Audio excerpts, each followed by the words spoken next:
You know, it's funny, it's you've heard the expression, it takes two people to do a watercolor, one to paint it and the other one to hit you over on the head and say, stop already, you're ruining it. So I'm just going to do just a couple more strokes and then I won't ruin it, but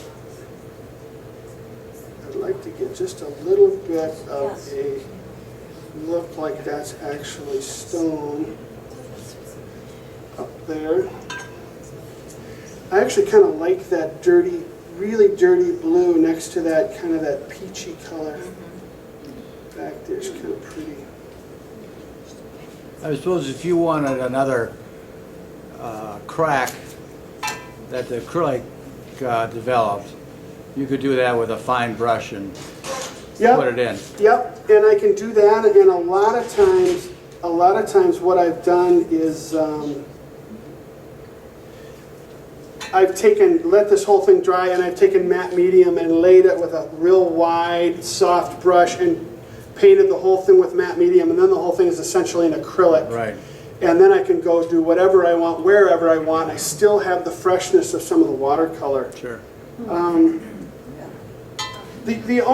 I like a lot of things that are happening. The only thing that I want kind of is I want this bottom and this left side to be darker. I want you to kind of move out of the dark into the light.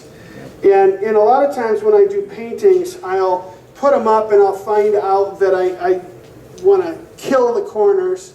That's a Karen Knudsen thing. When we have a critique group, a lot of times you have too much stuff going on out in the corners. And so, you know, some of this light bright down here, I might just tone down just a little bit to get your eye up into this area. But it's pretty colorful. I'm looking at this one that I did before, which is pretty sedate. This area right here, to me, is a little haystacky, and it's a little distracting to me. I think I have a lot of nice shapes, and I like how your eye comes up around. I think what I would do is take my acrylic and kind of simplify this area a little bit by making it maybe one more kind of solid shape. It's a little distracting to me. I've got a lot of things that I like in, and I love a lot of this activity right here. So I want to try to do that. I could probably just do that right now, and I think that would be a helpful thing. Let's see if I probably still have some wet acrylic here. You know, go back to my, is this even my right plate? Oh, no, that's my right plate. See, I'm like the nutty professor now. I don't know what's what.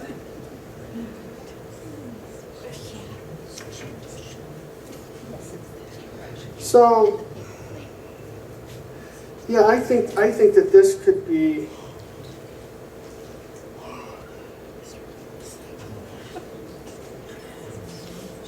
simplified a little bit. We get a lot of reflection.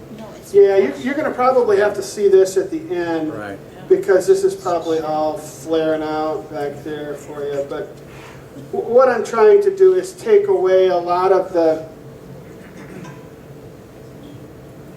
busyness back there. I'll just do a little bit more. And then. See, to me, I still have to. It's hard to do a painting start to finish. You almost have to sleep on it and look at it the next day with fresh eyes. You know, it's really hard to start something and go through the whole thing because, you know, being an artist is such a solitary profession. And the skill is to know when to do something and when not to do something. And what I do when I paint is I paint for a half hour and then I walk out and take the dogs in my backyard and I walk around and look at my trees and look at my grass and I come in and I look at my painting differently. And I keep doing that and doing that. And to me, that's a mechanism that works for me. It's kind of hurry up and wait, hurry up and wait. But when I sit and chew on a painting from start to finish, I don't do a good painting. It's almost like I need to reset my computer and come back, and I come back and oh, it either looks better. Those straight lines cutting across the bay? Yeah, I am. In fact, I'm going to actually kind of play off of them a little bit more with watercolor. Make them into trees or No, see, you're trying to be too realistic. I mean, they're essentially going to be fracture patterns in the sky, and I'm actually going to make things more. Look at that white pine painting that I did that was on the little advertisement for this class. There's woodcut chunks up in the sky. There's pieces of wood cutting up in the sky. It's like, what is that? Why are they there? It's just a texture that I created. I've gone way over here. Okay, so there, that was the finishing touch.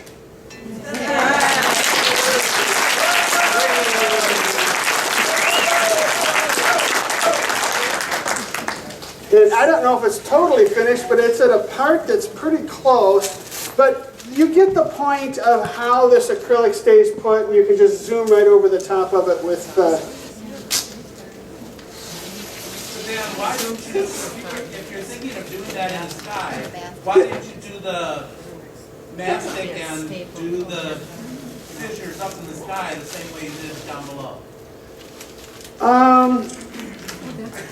That's a good question. I don't know. I didn't want them as pronounced up in the sky. I just wanted, I call them rhythm lines. I like to look at a scene and I like to just imagine a leaf falling or something, or maybe there's marks from a tree that come out and impact the whole scene.